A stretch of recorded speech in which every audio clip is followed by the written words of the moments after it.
If you are feeling stuck in your relationship with food, like you so badly want a change, but no matter what, you just keep falling back into old patterns, in this episode, you're going to uncover the real subconscious reason why that keeps happening, what's keeping you stuck, and what it actually takes to create a peaceful, effortless relationship with food. I'm so excited for you to hear this conversation, so let's get into it. Welcome to the Live Unrestricted podcast, a show where you'll learn how to heal your relationship with food and your body so that you can focus your time and energy on more important things like your personal growth.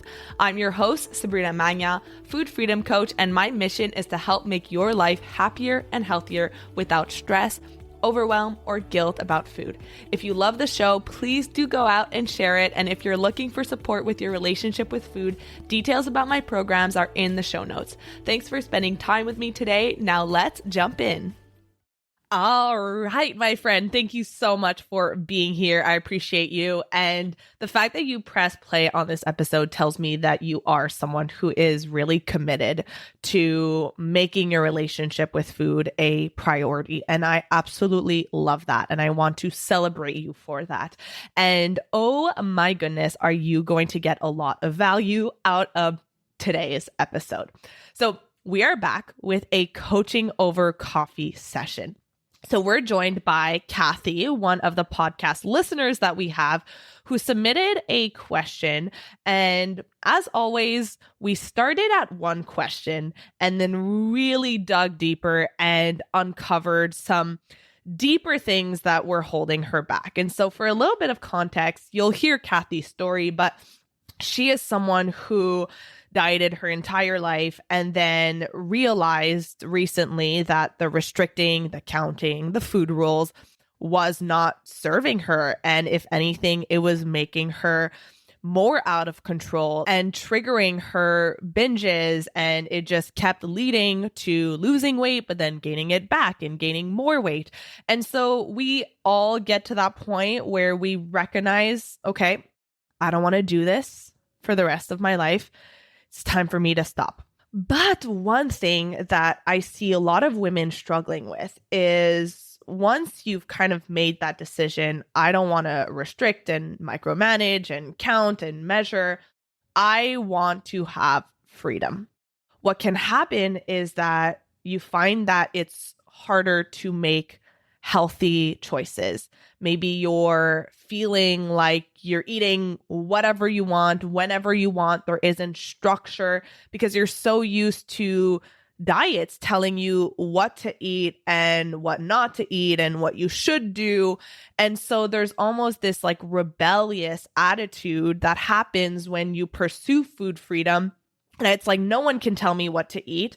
But then you don't end up feeling good because you're not making choices that nourish your body, and it's more impulsive and less thoughtful or mindful. And so that can be a really hard place to be in because you don't want to go back to dieting, but you also don't feel good about your eating habits and it feels like something is missing. And so Kathy's question was about how do I let go of restricting, counting, measuring, but not gain so much weight that physical activity is uncomfortable. And that was the starting point of the question and the coaching session. But once we started diving deeper, and you'll hear this too, we uncovered this really important and common blind spot that could be the thing getting in the way of you finally achieving that effortless relationship with food. And as long as you don't shine some light on this blind spot, it doesn't matter how much knowledge you accumulate or what you know that you quote unquote should be doing. This is going to continue to pull you back into your old habits, your old patterns, the things that are familiar to you. So I want to help you uncover that blind spot and know what to do to get rid of it so that you can finally make real lasting changes in your relationship with food. You can experience ease and freedom and make choices that feel good for you. Not just physically, but mentally and emotionally, and finally leave the weight of food struggles and this war against your body behind you for good. So without further ado, I'm going to play that amazing coaching session with our girl, Kathy. All right, Kathy. So thank you so much for being here, for submitting your question. This is a question that I know is really going to benefit a lot of my listeners. And I'll remind you your question in case you forgot, because I know we submitted this a few weeks ago. But your question was, how do I let go of restricting, counting, and measuring, but not gain so much weight that physical activity is uncomfortable? So I would love to know a little bit more context about your personal story and kind of what brought on this question. Well, so I'm in my late 50s and I've spent my life dieting and going up and down the scale. And so in order to get control of that, I've taken advantage of all the many, what appeared to be opportunities to get in shape or lose weight or whatever. And it often involved a lot of thinking, planning, reviewing what I was allowed and wasn't allowed. So I do understand now that that's not been helpful to me, that, every time that I've restricted, it's always, I'll come back plus. So I want to get away from those ideas and strategies because they don't serve me.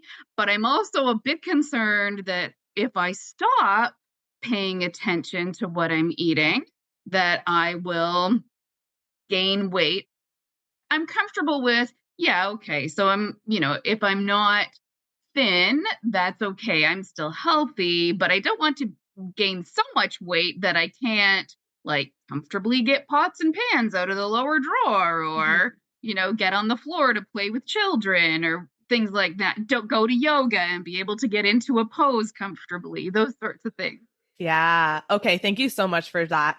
And the first question that comes up for me is, when you imagine a world where you stop restricting, counting, micromanaging food, what do you imagine would happen to your eating habits?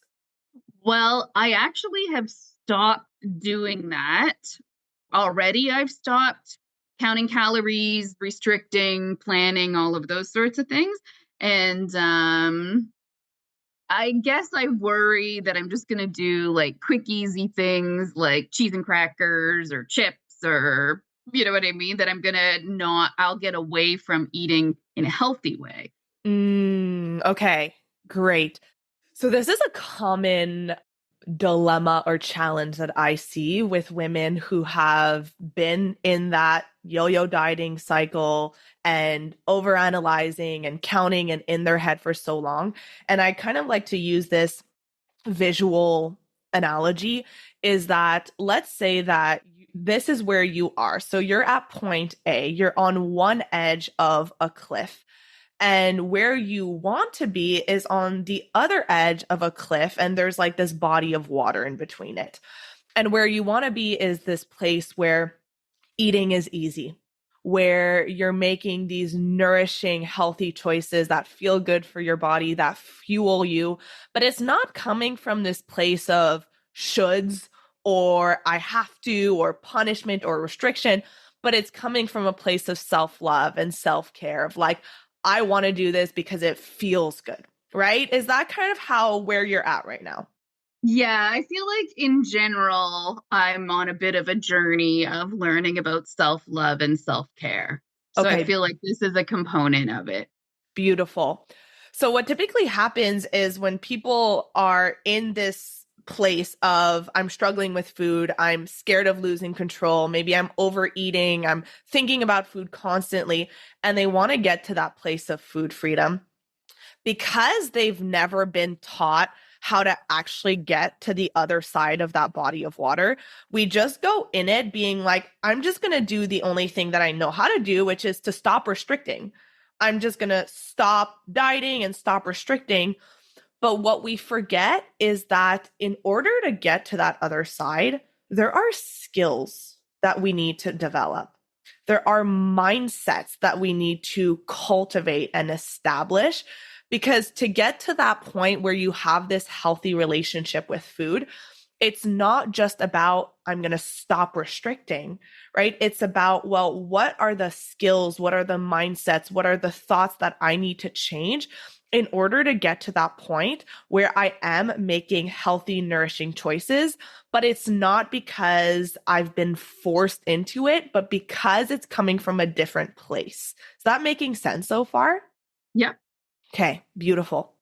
So now when we go back to your personal story, which is, okay, I'm not restricting, I'm not calculating or anything, but I'm scared I'm going to fall back into maybe convenience or what's easy or what I want right in the moment. Is that right? Correct. Yep. And is that some of the things that you have been experiencing since you stopped restricting? Yeah, for sure. Okay, tell me more about that. What does that look like for you? Well, I guess I've just sort of, I freed myself from all of those worries and planning and everything so that I just sort of do whatever I want, which is like drink coffee all morning. I'm buying all the right groceries, but I'm not really cooking them. Or I'm doing like way too much snacking. So Mhm. instead of actually planning healthy meals, I'm having like a piece of fruit and then some cheese and crackers and then some popcorn and then some. So it's like super unstructured to the point Mhm. where, I don't feel great. That was going to be my next question. Yeah, That must not feel really good for you, right? no, that's true.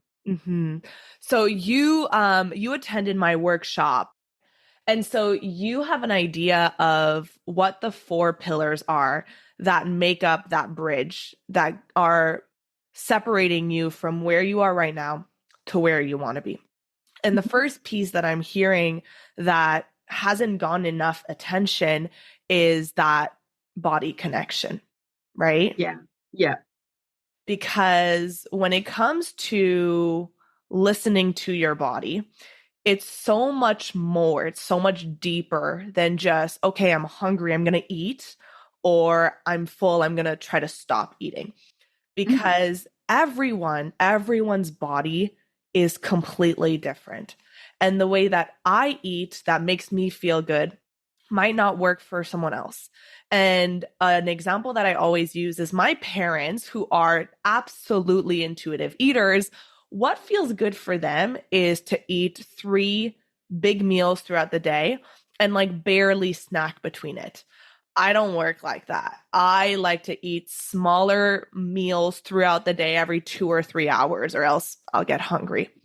And so, really big component of this is learning how to be an expert on your own body and being able to start putting your scientist hat on and get curious about, okay, what feels good for me and what doesn't? What is working for me and what isn't? And if we were to just use the simple idea of like drinking coffee all morning, how does that feel for you? Mm, well, I love coffee. So do I. I'm So drinking one right now. yeah. So, I actually probably don't drink more coffee than I should. I just sip away. Like I have two big mugs and just kind of sip away at those. Okay. Are you So eating actually breakfast? sometimes, And when you don't eat breakfast, how does that feel for you?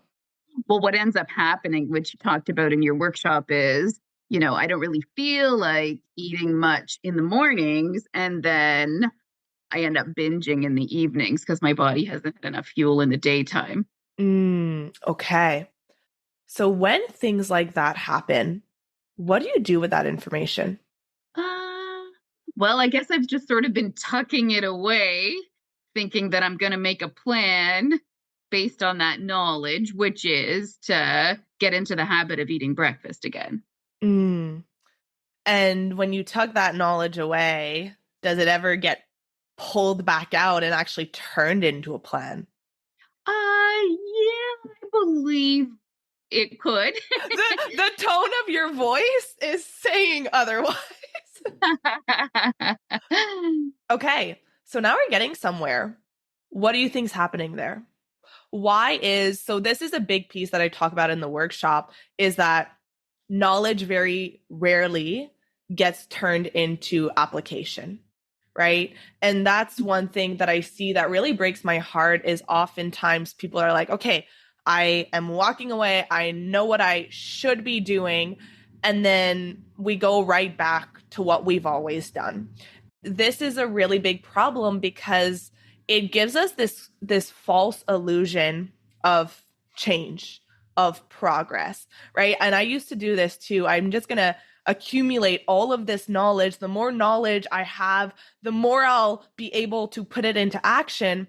But there is a difference between what gets turned from knowledge into integrated wisdom. So I'm curious to know, what do you think is that block from knowledge into integrated action? Well, I wonder if part of it is that for so many years I had to be a slave to these really rigid rules, and now put this in your mouth, exactly this much, exactly this, exactly that. And now that I'm kind of free of that, I'm just like, oh, forget it. Like, I'm not Mm-hmm. doing any of it. Mm-hmm. This So, rebellious attitude. yeah. And the number one thing that I learned when I first started coaching, and I learned about motivational interviewing so that I could use it with my clients as well, is that in order for change to happen, for like real behavior change to come into fruition, it needs to be your client's idea. It cannot feel like you are telling them what to do. And I really saw this in real time when my boyfriend, when we started dating, he was vaping. And I didn't love that, but I also knew that he wanted to quit eventually. And I also knew that if he were to ever quit, the last thing that would help him is for me to put pressure on him, because that would just make him feel like he's doing it for me, not for himself. And then what that does is it takes away your sense of independence. It takes away your sense of choice, of autonomy. And so that's a big reason why people have this rebellious attitude when it comes to food, especially when you have a history of being told what to do. And then you try to go into this different direction where it's like, well, now that I'm not doing any of it, you can't tell me what to do. And so we want so hard to reclaim our ability to make choices. But what that ends up doing is it harms us in the long run because we make choices that don't feel good. We make choices that it's kind of like, I'm going to eat whatever I want because no one can tell me what to do. But then it doesn't feel good for us. Does that make sense? It does, yeah. Is there anything that's coming up for you as we're talking about this? I think you're right that the way I'm acting and thinking now is the result of a lot of pressure on me to conform and try to fit into structure of different diets and the way to do things. Mm-hmm. So I just feel, yeah, you're right. I would describe it as rebellious. I wanted to actually wanted to blurt out some profanity there before I remembered we were being recorded. When I was describing how the thoughts and feelings that I have. Yeah. Yeah. So when I structured the course Food Freedom Academy 2.0, I knew that this was important, right? Because if you're coming into this program and you are thinking, okay, just one more person who's going to tell me what to do, that rebellious attitude is going to block you over and over and over again. I could give you the best information, the best science, the most research-backed strategies, but if it's not coming from you, if you don't have a reason why you're doing this, none of it will matter. So now I want to ask you a question to kind of help establish some of that intrinsic motivation, which is when you think about the changes that you want to make, right? When you think about that end goal, what exactly would like an perfect, ideal, I'm going to take away the word perfect because perfect does not exist, but perfect for you, right? Like perfect for me, a perfect relationship with food for me means that I don't really have to think about it. And I eat in a way that nourishes my body, but I also go out to dinner and be spontaneous and I can have food whenever I want. So for you specifically, what would like a breakthrough in your relationship with food look like from the moment you wake up to the moment you go to bed? Yeah, it's funny you ask because I have this friend who eats the way I would like to eat. So I'm always Mm-hmm. watching her going, do that. So she's just like, she just throws things in her grocery cart without thinking too much about it. And the minute she walks in the door after work, she starts putting together a meal and she really enjoys it. And she'll just eat like a serving and maybe have a cookie or whatever, and then go on with all the other things in her life. And I Mm-hmm. feel like, oh, I would really like to do that. Like, I feel like I would like to, like, I really do love to cook and I like healthy food. So I would like to, just be able to, and she has chocolate and chips and everything in her kitchen. And she'll say, would you like something? And I'll be like, I keep all of this here. Like, I can't do that. I either have zero Mm-hmm. or else I eat it all. Yeah. So I would like to just have like more of a relaxed, okay, it's lunchtime. I happen to have a few choices that I've put together.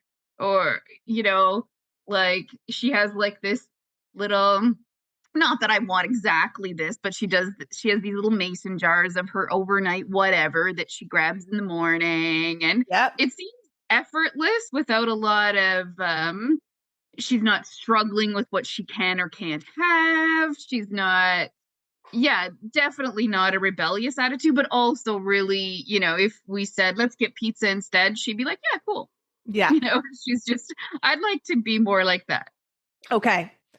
Is getting to that point where that is your relationship with food a non-negotiable? If you're being 100% honest. Yeah, I really need to do it because I know at my age that, it's really important to maintain my health and to be able to be independent for a long time and Mhm. to, just to do the things I enjoy. Like I want to go out and work in my gardens and, you know, meet friends for a hike and not have to ask people to slow down or wait for me. I think it's really important to develop a different lifestyle so that I really enjoy my life fully. Mhm. Is it a non-negotiable? Define non-negotiable. A non-negotiable means that, so I'll define the word decision for you. So Okay. to decide comes from a Latin word, which I right now I'm blanking on what the origin word is, but it basically means to cut off. So to cut off any other option. So what I often see is when we get stuck in the same patterns and we want really badly to change, but we don't see a change, is because we haven't cut off the option of staying the same. It is not yet a non negotiable priority. So, a non negotiable priority means I will do what it takes. I will make this a important focus of my life because it's not an option for me to continue on the way that I am. Does that make sense? Yeah, it does. And do you feel like you have made this a non negotiable priority? I feel like I'm on the precipice of making that. Yeah. Mm-hmm. And what I often see is that people feel like they need to hit rock bottom in order to make it a non-negotiable priority, right? That point where your back is against the wall.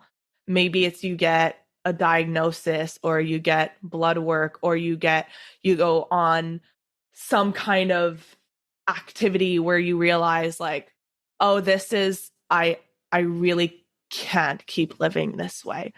And I hate to think of the idea that we need to get to a point where in so much suffering and we have to change from a place of pain instead of changing from a place of, you know what, I'm choosing to do this and I can be excited and it doesn't come from pressure.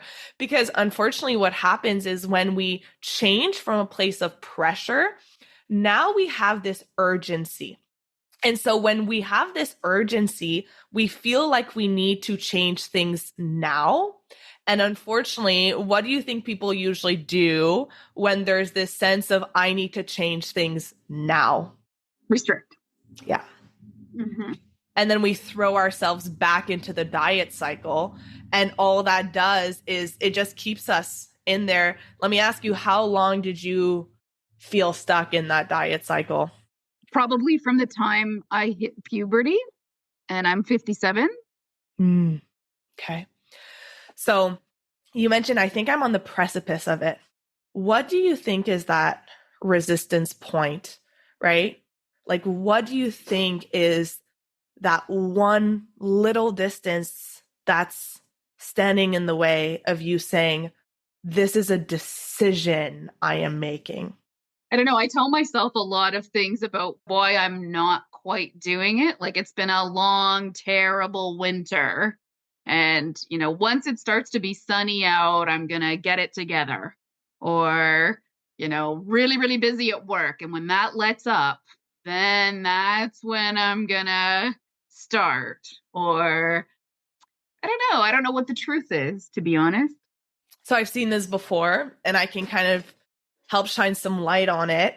The things you're struggling with right now, the pattern and kind of, we'll call it a quote unquote rut. I don't love to use that word, but the rut, the stuckness, it's doing something for you. Okay. It wouldn't be there and be sticking if it didn't serve a purpose, right?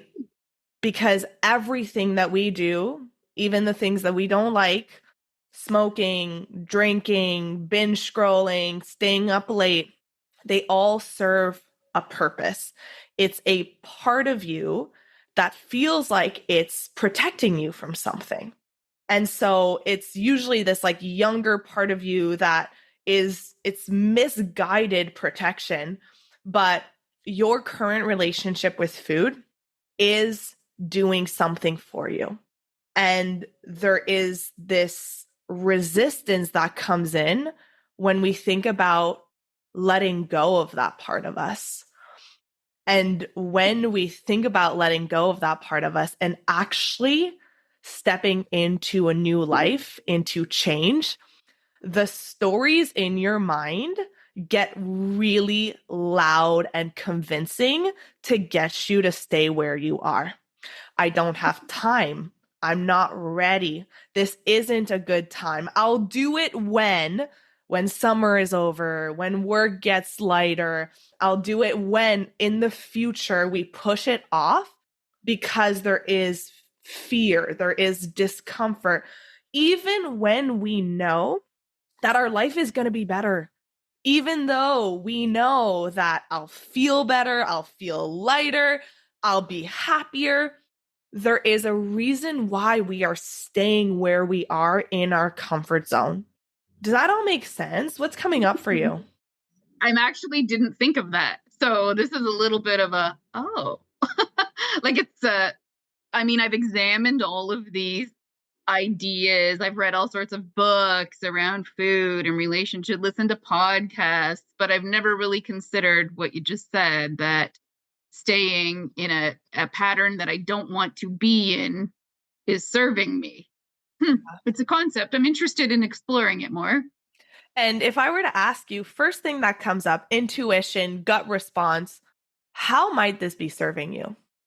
The first thing that comes to me is that it's probably an addiction, like that, I'm not someone who drinks or smokes or does drugs or gambles, or I don't do any of those things, but this might be a vice.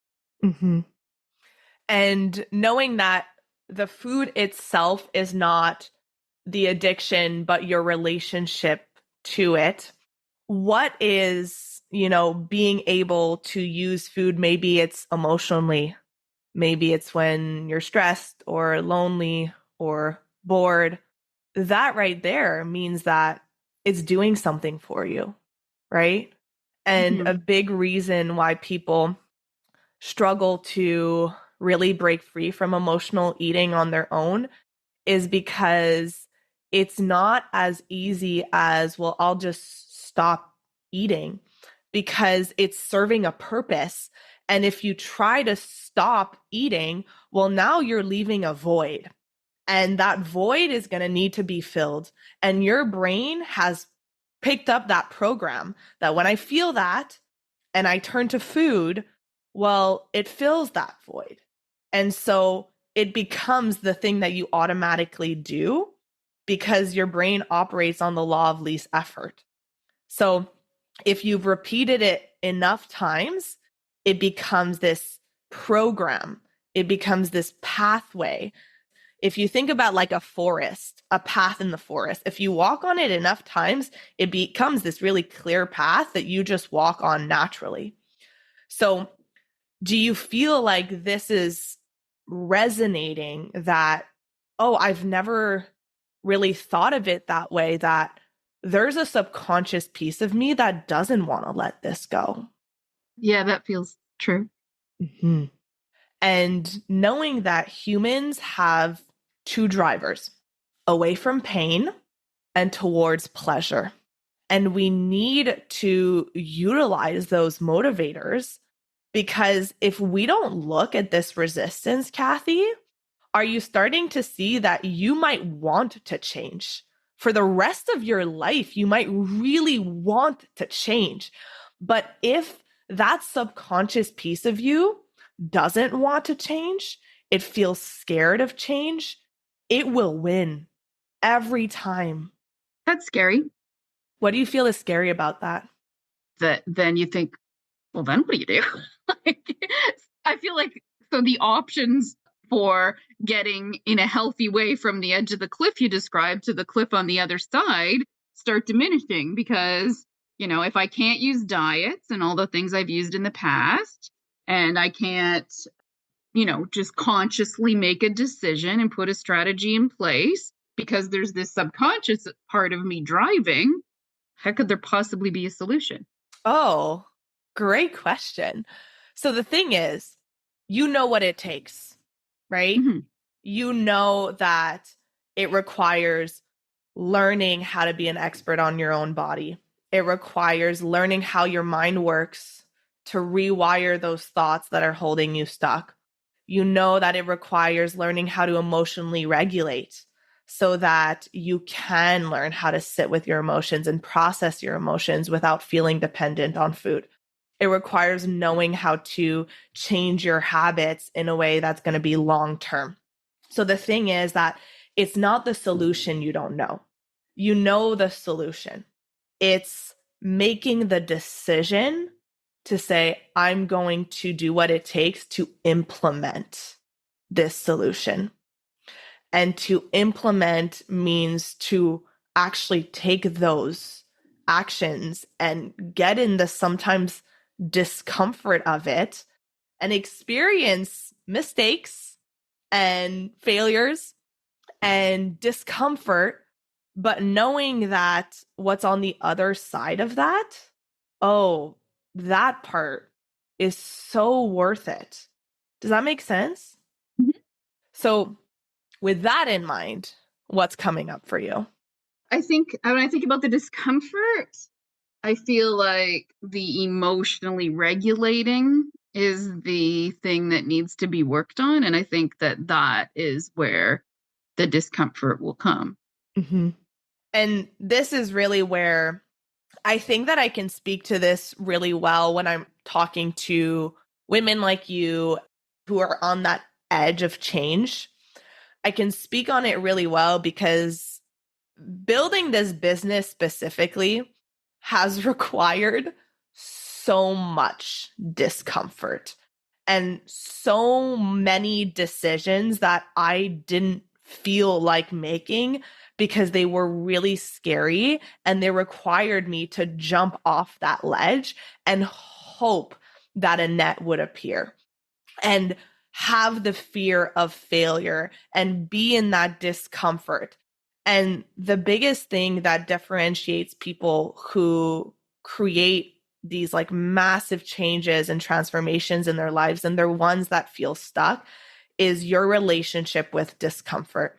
If you see discomfort and if you see fear and like nerves and anxiety as a sign that says, don't do this, this means that it's wrong. It means that you should run away from this, then you will stay where you are. If you see discomfort and fear as a sign of this is the direction towards growth, because growth inherently will go hand in hand with fear and it will go hand in hand with discomfort. Because if you imagine your comfort zone as being this small little bubble, not much that is new or different happens within your comfort zone. And anything that is outside of your comfort zone, anything that is new and unfamiliar for your brain, that is scary because with the unfamiliar, you cannot predict the future. And we do not like uncertainty. I would much rather, as a human being, know that the next year of my life will look a certain way, even if it's a terrible outlook, than to experience uncertainty about what the next year of my life might look like with the possibility that it's going to be the best year of my life. Make sense? Mm-hmm. So the real question at this point, Kathy, isn't so much about how do I get to that point where I have this healthy and easy relationship with food, because you do know what it takes. Mm-hmm. The question is, will you continue to let fear and discomfort get in the way of you making that decision to do what it takes? I feel like just even this conversation is sort of pushing me in a better direction, because when you become aware of what's holding you back and shine a light on it, it has less power. So I feel a bit like, oh, maybe there's pathways in my brain that are impacted here.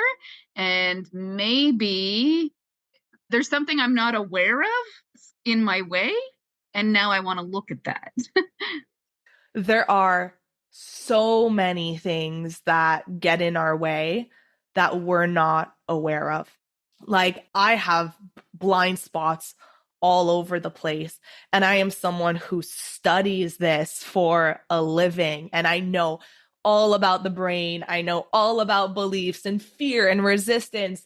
But the thing is that you cannot read the label from inside the jar, right? You can have the knowledge, but no matter what, there's always going to be things that you can't see within yourself because you're so close to it.